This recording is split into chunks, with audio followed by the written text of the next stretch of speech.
শিক্ষা সহজের আজকের পর্বের আলোচ্য বিষয় ওয়েস্ট বেঙ্গল বোর্ডের নবম শ্রেণীর বাংলা টেক্সট পোর্শনে পাঠ্য বঙ্কিমচন্দ্র চট্টোপাধ্যায়ের লেখা রাধারানী গল্পটির উপর থেকে কয়েকটি প্রশ্নের উত্তর।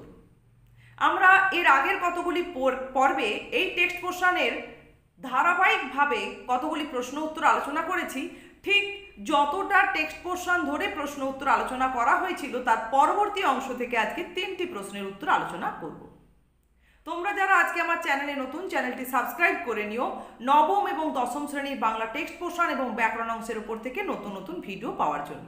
সেকেন্ড সামেটিভের কিছু নমুনা প্রশ্ন উত্তর টেক্সট পোর্শন এবং ব্যাকরণ অংশের উপর থেকে আলোচনা করব ঠিক পরীক্ষার আগে কতগুলি পর্বে। তাহলে চলো দেখি আজকের প্রথম প্রশ্ন কি রয়েছে।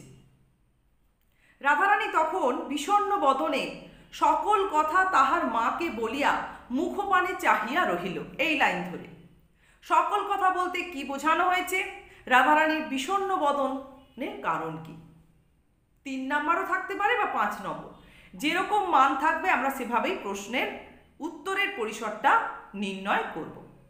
তাহলে দেখো, বঙ্কিমচন্দ্র চট্টোপাধ্যায়ের লেখা রাধারানী গল্পটিতে আমরা দেখি রাধারানী মাহেশের রথ থেকে বনফুলের মালা বিক্রি করতে ব্যর্থ হয় বা রথে মালা বিক্রি করতে ব্যর্থ হয় এবং ভারাক্রান্ত মনে অন্ধকারে কর্দম পথে আছাড় খেতে খেতে আর কাঁদতে কাঁদতে বাড়ি ফিরতে শুরু করে। ঠিক এরকমই পরিস্থিতিতে রাধারানীর সঙ্গে সাক্ষাৎ হয় এক অপরিচিত ব্যক্তি, যিনি সেই দুর্যোগপূর্ণ পরিস্থিতিতে রাধারানীর একেবারে ঘাড়ের ওপর এসে পড়েছিলেন। রাধারানী অল্প বয়স হলেও তার সেই অল্প বুদ্ধিতে সেই ব্যক্তির কণ্ঠস্বরে ব্যক্তিটিকে দয়ালু বলে মনে করেছিল এবং ব্যক্তিটির ওপর ভরসা করা যায় এটা তার মনের মধ্যে জেগেছিল। যে কারণে ব্যক্তিটি যখন রাধারানীকে তার বাড়ি শ্রীরামপুরের উদ্দেশ্যে নিরাপদে নিয়ে যাওয়ার বা পৌঁছে দেওয়ার প্রস্তাব দেন, তখন কিন্তু রাধারানী কোনোভাবে অসম্মতি প্রকাশ করে না। এছাড়া কাহিনীর পরবর্তী অংশে আমরা দেখি যে এই ব্যক্তিটি কথায় কথায় রাধারানীর সঙ্গে কথা বলতে বলতে তার নাম, বয়স, কি কারণে রথের মেলায় এসেছিল, কি কারণে সে একা, বা রাধারানীর বুকের মধ্যে আগলে রাখা বনফুলের মালার পিছনের তথ্য সবটাই জেনে নেয়। এরপরেই দেখা যায় সেই ব্যক্তিটি রাধারানী সেই বনফুলের মালা তার বাড়ির বিগ্রহের জন্য কেনার ইচ্ছা প্রকাশ করেন।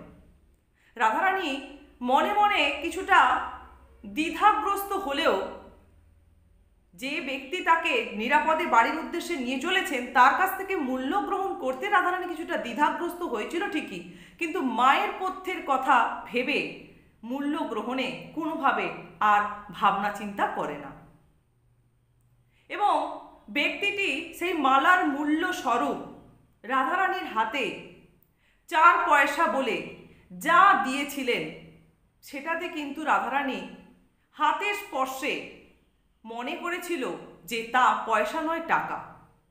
তাছাড়া অন্ধকারের মধ্যেও সেই মূল্যের ঔজ্জ্বল্য রাধারানীর মনের মধ্যে একটা খটকা সৃষ্টি করেছিল।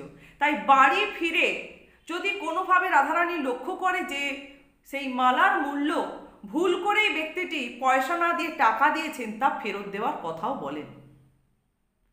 এই কথাই বা এই ঘটনাই রাধারানী তার মায়ের কাছে ব্যক্ত করে চলেছে বা ব্যক্ত করেছে, যখন রাধারানী প্রকৃতই যাচাই করে দেখতে পেল যে মালার মূল্য স্বরূপ ব্যক্তিটি পয়সা না দিয়ে টাকাই দিয়েছেন এবং তাকে ফেরত দেওয়ার সুযোগও রাধারানী পেল না। তখন রাধারানী খুবই দুঃখগ্রস্ত বা ভারাক্রান্ত মনে তার মায়ের কাছে এই সমস্ত কথা যা হয়েছিল মাহেশের রথে গিয়ে তা ব্যক্ত করতে শুরু করে। এখানে সকল কথা বলতে রাধারানীর এই সমস্ত বক্তব্যকেই উপস্থাপন করা হয়েছে। এরপরে দেখো রাধারানীর ওই প্রথম প্রশ্নেরই দ্বিতীয় পার্ট, রাধারানীর বিষণ্ণ বদনের কারণ কি ছিল। আমরা কাহিনীতে দেখি যে সামগ্রিক প্রেক্ষাপটের মধ্যে দিয়েই বুঝতে পারি যে রাধারানী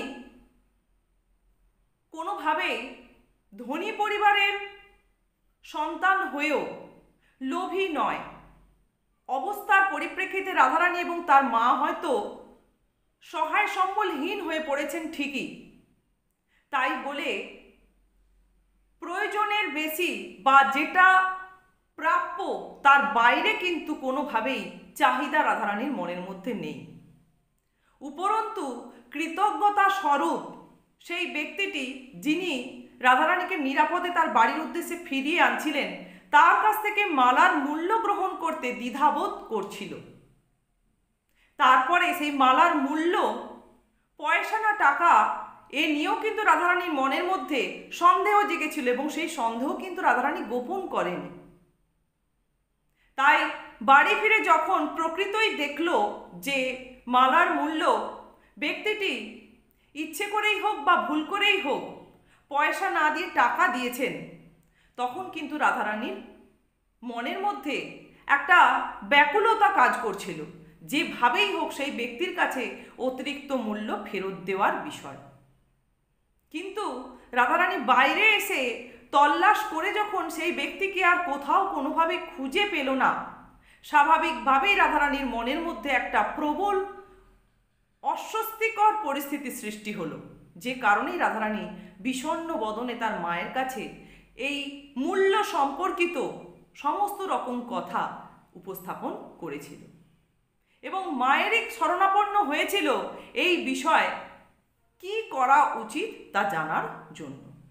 এটা গেল আজকে প্রথম প্রশ্নের উত্তর। এটা যে আলোচনা করলাম, এই মানটা যখন 5 থাকবে তখনই কিন্তু আমরা এভাবেই লিখব। 3 থাকলে একে আমাদের সংক্ষেপে উপস্থাপন করতে হবে, মূলত প্রথম পার্টটা। এরপর দেখো আজকে 2 নম্বর প্রশ্ন কি রয়েছে। আমাদের দুঃখ শুনিয়া দান করিয়াছে, কাদের কোন দুঃখের কথা এখানে ব্যক্ত করা হয়েছে? 3 নম্বর রয়েছে। তাহলে প্রথমে আমরা কাদের এই অংশের উত্তর দিই। বঙ্কিমচন্দ্র চট্টোপাধ্যায়ের লেখা রাধারানী গল্পটিতে রাধারানী এবং তার মায়ের দুঃখের কথাই এখানে উপস্থাপন করা হয়েছে। এবারে দ্বিতীয় অংশ, কোন দুঃখ? দেখো গল্পের মধ্যে কিন্তু রাধারানী এবং তার মায়ের দুঃখর পরিসর অনেকটাই বড় আমরা পেয়েছি, কিন্তু এখানে আমরা সেইটুকুনি দুঃখের অংশই বলবো যা রাধারানীর কে রথের মেলা থেকে যে দয়ালু ব্যক্তিটি নিরাপদে ফিরিয়ে নিয়ে আসছিলেন, যিনি কিনা কাহিনীর শেষে যার পরিচয় হিসেবে আমরা পাই রুক্মিণী কুমার রায়, তিনি যতটুকুনি জানতে পেরেছেন সেটাই।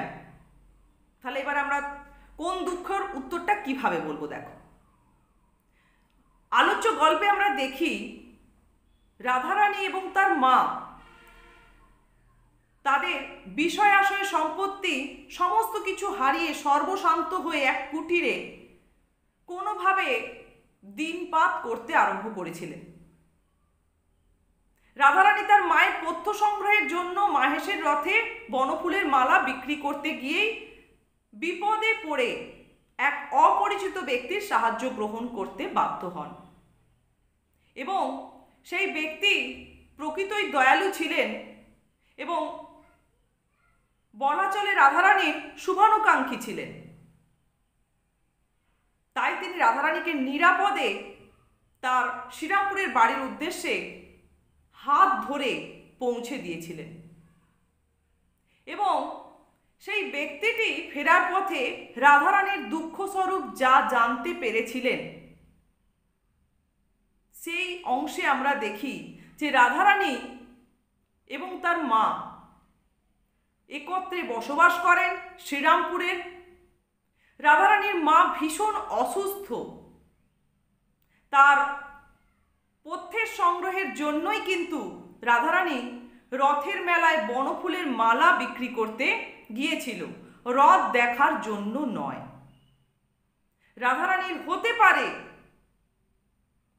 বয়স 10 কি 11, তবু রাধারানী সেই বয়সেই কিভাবে একটা প্রতিকূলতার মধ্য দিয়েও মায়ের সুস্থ করে তোলার উপায় অবলম্বন করা যায় সে চেষ্টাই কিন্তু করেছে।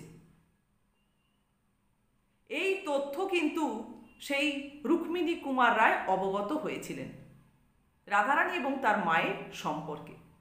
এখানে মূলত রাধারানীর মা তাদের দুঃখ বলতে তাদের যে দুজন ছাড়া, মা মেয়ে ছাড়া আর কোনো অবলম্বন ছিল না, বা উপার্জনও সেরকম নেই, যে কারণে পথ্য সংগ্রহ করতে রাধারানীকে রথের মেলায় মালা বিক্রি করতে যেতে হচ্ছে,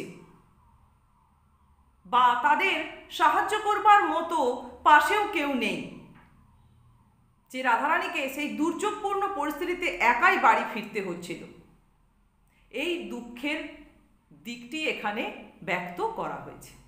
ব্যাস, এটাই গেল আজকে 2 নম্বর প্রশ্নের উত্তর। এরপর দেখো আজকে 3 নম্বর প্রশ্ন কি রয়েছে। এমতো সময় কে আসিয়া তাহাদের কুঠিরের আগড় ঠেলিয়া বড় শোরগোল উপস্থিত করিল। কাদের কুঠিরের কথা এখানে বলা হয়েছে এটা একদম বলেই দিচ্ছি। দেখো, যে বঙ্কিমচন্দ্র চট্টোপাধ্যায়ের লেখা রাধারানী গদ্যাংশে আমরা দেখি রাধারানী এবং তার মায়ের সমস্ত সম্পত্তি হারিয়ে যে কুঠিরে অবস্থান করতে শুরু করেছিলেন, এখানে সেই কুঠিরের প্রসঙ্গই এসেছে, এবং তা স্বাভাবিকভাবেই ছিল তখন রাধারানী ও তার মায়ের। এর পরের প্রশ্ন দেখো, যে ব্যক্তিটি কুঠিরের আগড় ঠেলে শোরগোল করেছিলেন তার পরিচয় স্বরূপ কাহিনীতে কি ব্যক্ত করা হয়েছে। এই ব্যক্তির প্রসঙ্গে প্রথমেই আমরা যে বিশেষণ পাই, পোড়ার মুখো কাপুরে মিনছে। আসলে রাধারানী এবং তার মা যেখানে কুঠিরে থাকতেন তার খুব কাছেই ছিল বাজার, আর সেই বাজারেই ছিল পদ্মলোচন সাহার কাপড়ের দোকান। এই পদ্মলোচন সাহা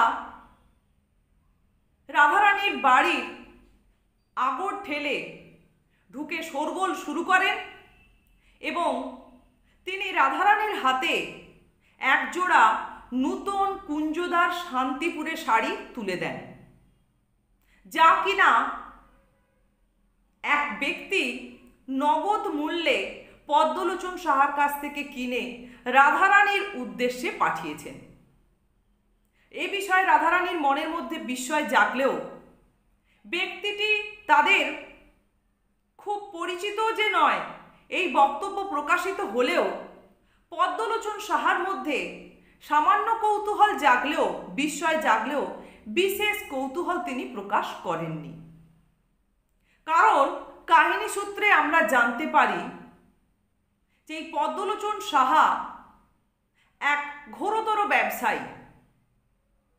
যখন রাধারানী ও তার মায়ের সুদিন ছিল তখন তারা প্রায় এই পদ্মলোচন সাহার দোকানে কাপড় কিনতেন।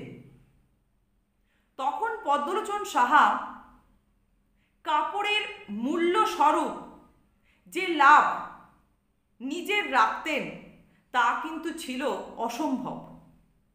কেননা দেখা গেছে 4 টাকার শাড়িকে 8 টাকা 12.5 আনা, তাছাড়া আরও 2 আনা লাভে পদ্মলোচন সাহা বিক্রি করতেন।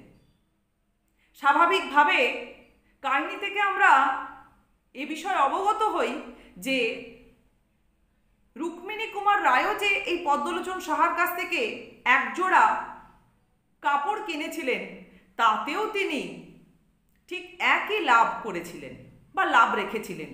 তাই কোনোভাবে আর কোনো বিষয়ে কৌতূহল বা আগ্রহ প্রকাশ না করে নিজের আখেরটি যেহেতু গোছানো হয়ে গেছে, তাই প্রসন্ন মনেই পদ্মলোচন সাহা রাধারানীর বাড়ি থেকে বেরিয়ে গিয়েছিলেন নিজের দোকানের উদ্দেশ্যে।